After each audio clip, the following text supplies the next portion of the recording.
Hello friends, Hare Krishna, Radhe Radhe. Welcome back to my channel. तो दोस्तों, स्वागत है आपका हमारे अपने चैनल राधे राधे में, जहां मैं शेयर करती हूं अपने लाइफ की एक्सपीरियंस। तो दोस्तों, हरे कृष्णा, राधे राधे। आज सावन का सोमवार है, चौथा सोमवार है। आज सोमवार समाप्त हो जाएगी, तो संपूर्ण पूजन विधि पार्ट 2 लेकर के आई हूँ। पार्ट 1 में ये संपूर्ण पूजन विधि मैंने दिखा दिया है। पार्ट 2 में हम कथा कहेंगे और हम आरती कहेंगे। ठीक है फ्रेंड्स, तो मैं यहाँ से कथा स्टार्ट करती हूँ। तो दोस्तों, सोमवार व्रत कथा जो है,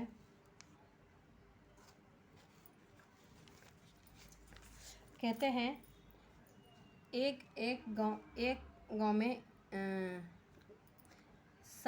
एक साहूकार था, जिसके घर में किसी प्रकार की कोई कमी नहीं थी। परंतु उसको एक दुख था, उसको कोई पुत्र न था। वो इसी चिंता में रात दिन रहता और वो पुत्र की कामना के लिए हर सोमवार को शिव जी का व्रत और पूजन करता था। सायंकाल को शिव जी के मंदिर में जाकर के शिव पर दीपक जलाया करता था। उसके भक्ति भाव को देखकर एक समय श्री पार्वती ने शिवजी महाराज से कहा कि हे शिव जी, यह साहूकार आपका अनन्य भक्त है और सदैव आपका व्रत और पूजा श्रद्धा से करता है। इसकी मनोकामना पूर्ण करनी चाहिए। शिव जी ने कहा कि पार्वती, संसार कर्म क्षेत्र है। जैसे किसान खेत में जैसा बीज बोता है वैसा ही फल काटता है, उसी तरह से इस संसार में जो जैसा करते हैं वैसा ही फल मिलता है। पार्वती ने अत्यंत आग्रह से कहा कि महाराज, जब यह आपका भक्त है यदि इसको किसी प्रकार का कष्ट दुख है तो उसको अवश्य दूर करना चाहिए, क्योंकि आपका सदैव अपने भक्तों पर दयालु हैं। उनको उनके दुखों को दूर करते हैं। यदि आप ऐसा ना करेंगे तो मनुष्य क्यों आपकी सेवा व्रत करेंगे। पार्वती जी का ऐसा आग्रह देख शिव जी महाराज कहने लगे कि हे पार्वती, इसका कोई पुत्र नहीं है, इसके भाग्य में कोई पुत्र नहीं है, इसी चिंता से यह दुखी रहता है। इसके भाग्य में पुत्र न होने पर भी मैं इसको पुत्र की प्राप्ति का वर देता हूँ, परंतु ये केवल 12 वर्ष तक ही जीवित रहेगा। इसके पश्चात वह मृत्यु को प्राप्त हो जाएगा। इससे अधिक और मैं कुछ इसके लिए नहीं कर सकता। यह सब बातें यह साहूकार सुन रहा था। इससे उसको ना कुछ प्रसन्नता हुई और ना ही कुछ कष्ट हुआ। वह पहले जैसा ही शिवजी महाराज का व्रत और पूजन करता रहा। कुछ काल व्यतीत हो जाने पर साहूकार की पुत्री गर्भवती हुई और 9वें महीने उसके गर्भ में अति सुंदर पुत्र की प्राप्ति हुई।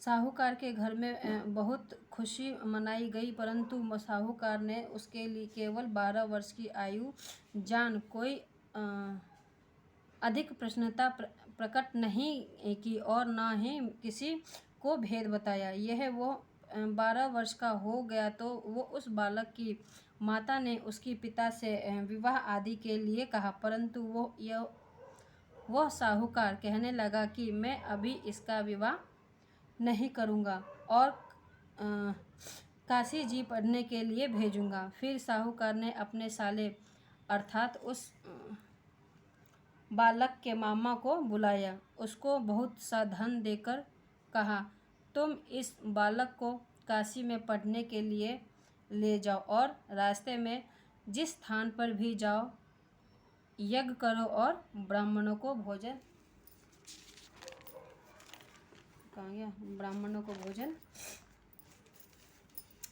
कराते जाओ। वह दोनों मामा और भांजे सब जगह यज्ञ करते और ब्राह्मणों को भोजन कराते जा रहे थे। रास्ते में उनको एक शहर पड़ा। उस शहर में राजा की कन्या का विवाह था और दूसरे शहर का राजा लड़के जो विवाह करने के लिए बारात लेकर आया था वह एक आंख से काना था। उसके पिता को इस बात की चिंता थी कि कहीं वर देख कन्या के माता पिता विवाह में किसी प्रकार की अड़चन पैदा ना कर दे। इस कारण उसने अति सुंदर सेठ के लड़के को देखा तो मन में विचार किया, क्यों ना शादी में कपड़े पहनाकर इसको विवाह के लिए ले जाएं।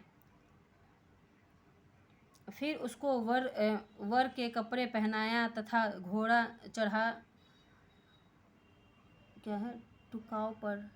ठुकाव पर ले गए और बड़ी सुंदरता से सब कार्य हो गए। वर के पिता ने सोचा, यदि विवाह कार्य भी इसी लड़के से कराया जाए तो क्या बुराई है। ऐसा विचार कर लड़के और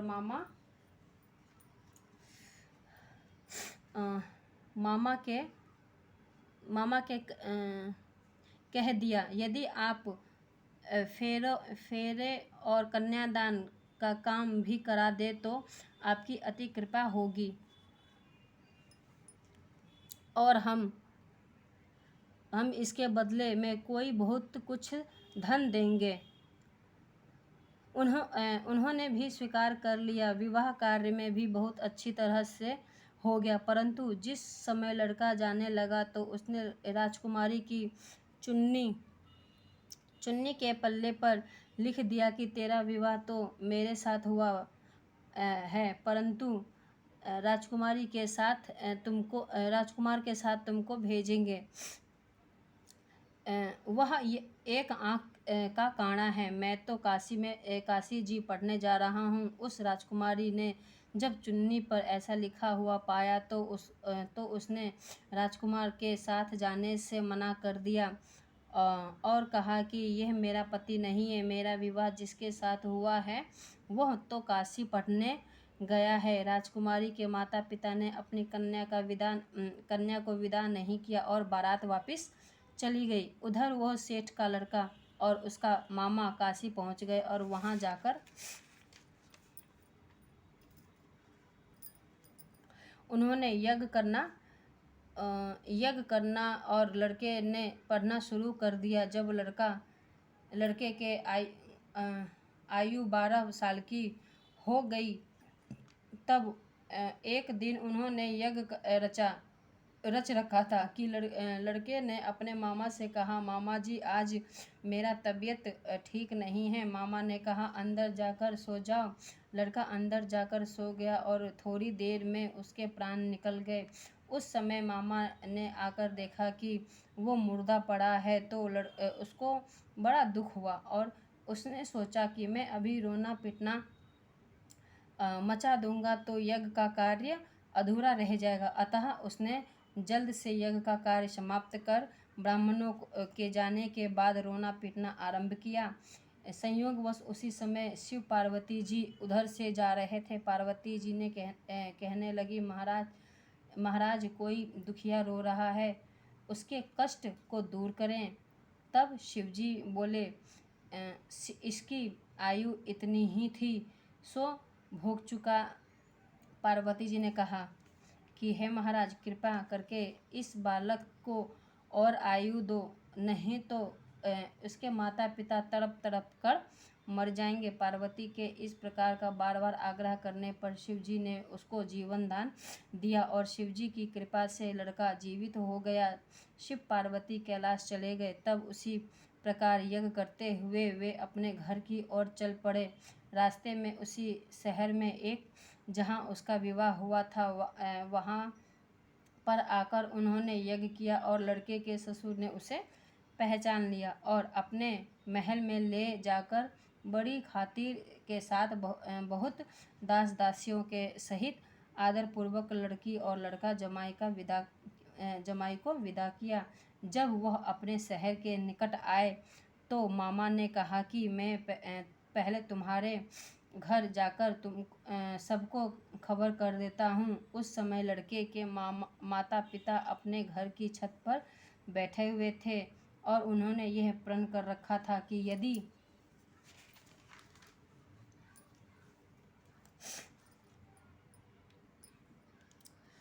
यदि पुत्र सकुशल घर आए तो राजी खुशी नीचे उतर आ जाएंगे, नहीं तो छत से गिरकर अपने प्राण खो देंगे। इतने में लड़के के मामा ने जाकर यह समाचार दिया कि आपका पुत्र आ गया है, परंतु उनको विश्वास नहीं आया। तब उसके मामा ने शपथपूर्वक कहा कि आपका पुत्र अपनी पत्नी के साथ बहुत सारा धन के साथ लेकर आया हुआ है। तो सेठ ने आनंद के साथ उसका स्वागत किया और बड़ी प्रसन्नता के साथ प्रसन्नता से रहने लगे। इसी प्रकार से जो भी सोमवार व्रत पढ़ता या सुनता है, उसके भी सब दुख दूर होकर उसकी समस्त मनोकामनाएं पूर्ण होती है। यह है शिव जी की महिमा। तो बोलिए ओम नमः शिवाय, ओम नमः शिवाय। तो दोस्तों, ये हमारी कथा हुई पूर्ण। अब हम आरती करेंगे। आरती में भी दोस्तों मुझे दिक्कत ही होगी, अकेले हूँ तो क्या करूँ, नहीं हो पाता। घंटी भी खुद करना पड़ेगा।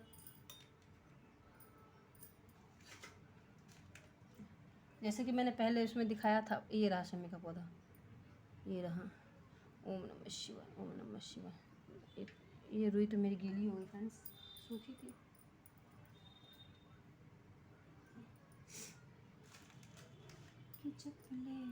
ये इसी से मैं आरती करूँगी, ठीक है। आप आरती से भी कर सकते हैं, इससे भी कर सकते हैं, और आप कपूर से भी कर सकते हैं।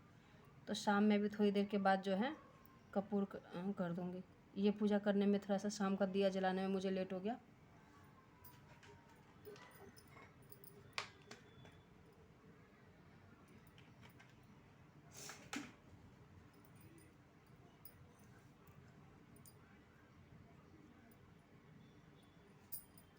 कि जप ले ओम नमः शिवाय।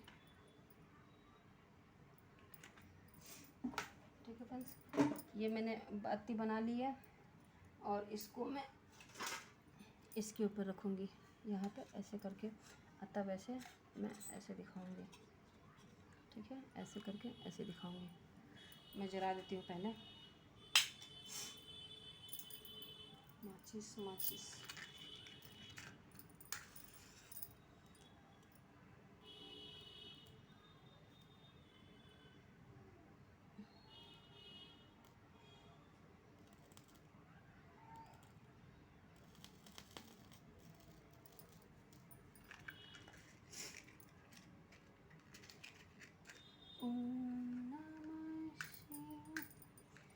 तेरा पल पल बीता जाए जपने ओम नमः शिवाय, ओम नमः शिवाय, ओम नमः शिवाय, नमः शिवाय, ओम नमः शिवाय। तेरा पल पल बीता जाए जपने ओम नमः शिवाय, ओम नमः शिवाय, ओम नमः शिवाय, ओम नमः शिवाय, ओम नमः शिवाय। तेरा पल पल बीता जाए जपने ओम नमः शिवाय, ओम नमः शिवाय, ओम।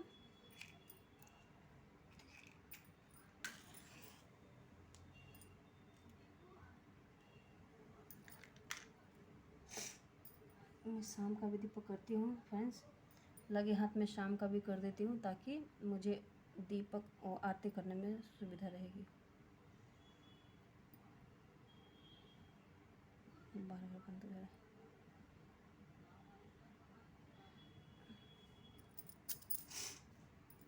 तेरा पल पल बीता जाए जपने ओम नमः शिवाय।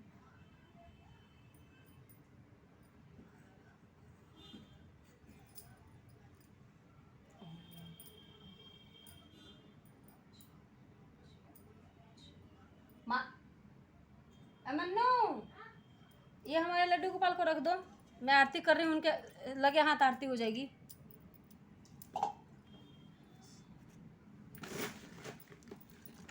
ठीक है फ्रेंड्स, आप चाहे तो ऐसे यहाँ पे रख दो, वहाँ पे आराम से आराम से आराम से। आप इस तरह से 5 बार घुमा के भी आरती कर सकते हैं, या फिर जिस तरह से करें ओम गण जय गणेश जय गण। मानव घंटी बजा दे, घंटी इस तरह से। शंख अभी पहले कर लेते हैं, बाद में सामान फैल गया ना। जय गणेश जय गणेश जय गणेश देवा, माता जकी पार्वती पिता महादेव, एक दंत दयावंत चार भुजाधारी, माथे सिंदूर सोहे मूछ की सवारी, पान चढ़े फूल चढ़े और चढ़े मेवा, लड्डुअन का भोग लगे संत करे सेवा। जय गणेश जय गणेश जय गणेश देवा, ओम गणपते नमः। तो ओम आप आरती में कोई सा भी आरती कर सकते हैं, ओम शिव ओमकार वाला, या फिर खाली ओम नमः शिवाय करके भी कर सकते हैं, या फिर 5 बार आप घुमा सकते हैं। तो मैं ओम जय शिव ओमकारा, हरे भजे मन शिव ओमकारा, ब्रह्मा विष्णु सदा शिव अर्धांगी धारा, जय शिव ओमकारा, एकानंद चतुरानंद पंचानन राजे, भोले पंचानन राजे, हंसासन गरुणासा वृषवाहन साजे, ओम जय शिव ओमकारा, 2 भुज 4 चतुर्भुज 10 भुज अति सोहे, भोले 10 भुज अति सोहे, तीनों रूप निरखता त्रिभुवन जग मोहे, जय शिव ओमकारा, अक्षमाला वनमाला मुंडमाला धारी, भोले मुंडमाला धारी, त्रिपुरारी कंसारी त्रिपुरारी कंसारी,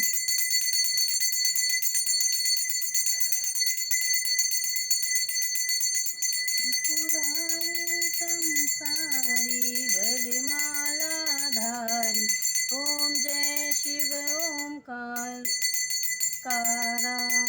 श्वेतांबर पीतांबर बागांबर अंगे, वाघांबर अंगे, सनकादिक ब्रह्मादिक भूतादिक संगे, जय शिव ओमकारा, करिवे श्रेष्ठ कमा चक्र त्रिशूल धरता, भोले चक्र त्रिशूल धरता, सुख करता दुख हरता, जन पालन करता, ओम शिव ओमकारा, ब्रह्मा विष्णु सदा शिव जानत अभिवेका, भोले जानत अभिवेका, पर्णवाक्षर में शोभित ये तीनों एक, ओम जय शिव ओमकारा,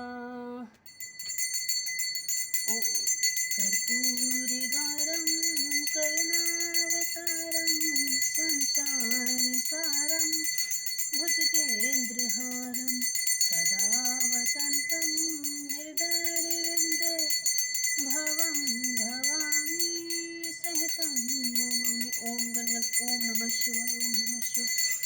अब पहले मैं सभी देवी देवताओं को दिखा देती हूँ। बाप रे, कमर में दर्द हो गई मेरी। लास्ट वाले में शंख बजा दूं? हाँ, शंख अब शंख में निकाली तो थी नहीं। 1 मिनट रुको, 1 मिनट रुको।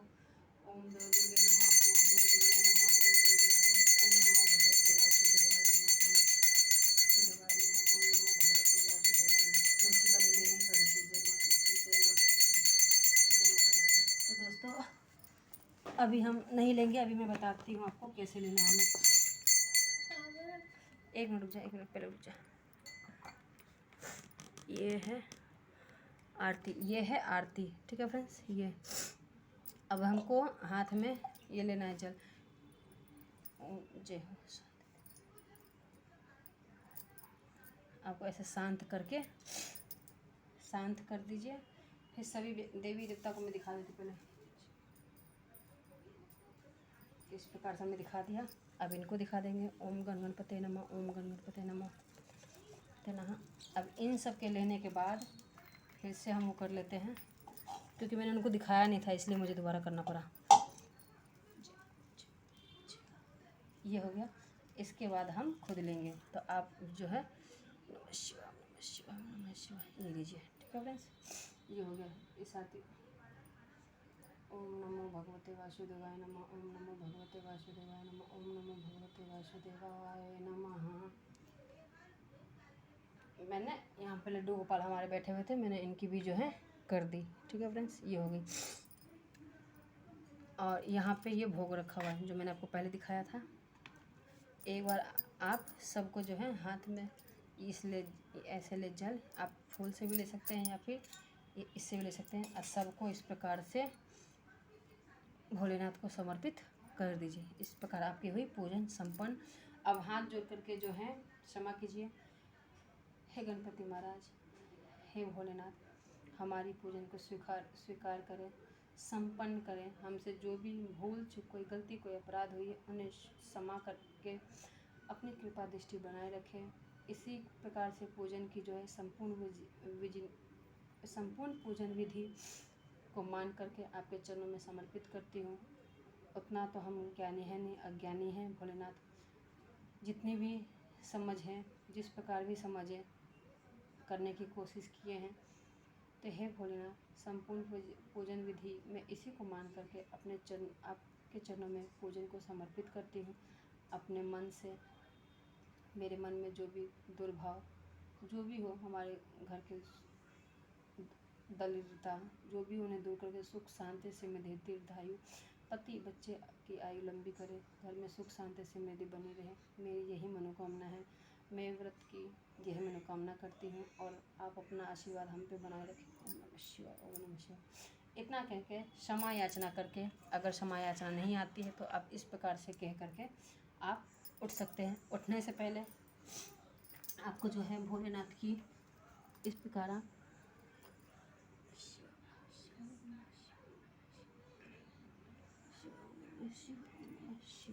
करके उठें।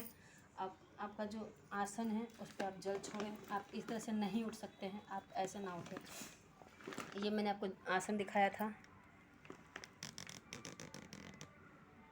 ये आसन है। इस प्रकार आप जल जो है ओम इंदेश्वराय नमः, ओम इंदेश्वराय नमः, ओम नमः इंदेश्वराय नमः बोल के आप जल छोड़ के आप ये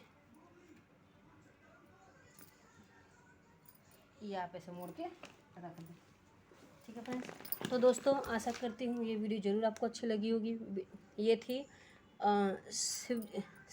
शिव जी की संपूर्ण पूजन विधि, कथा और सामग्री के साथ, संपूर्ण पूजन विधि सामग्री के साथ ही ये थी पूजन विधि, कथा और आरती के साथ। तो आशा करती हूँ वीडियो ज़रूर अच्छी लगी होगी। वीडियो अच्छी लगे तो लाइक से सब्सक्राइब करें, बेल आइकन को प्रेस करें, जिससे कि आपको पास नोटिफिकेशन मिला जब भी मैं कोई नई वीडियो डालूँ। तब तक के लिए दोस्तों हरे कृष्णा, राधे राधे, बाय बाय दोस्तों, ओम नमः शिवाय दोस्तों।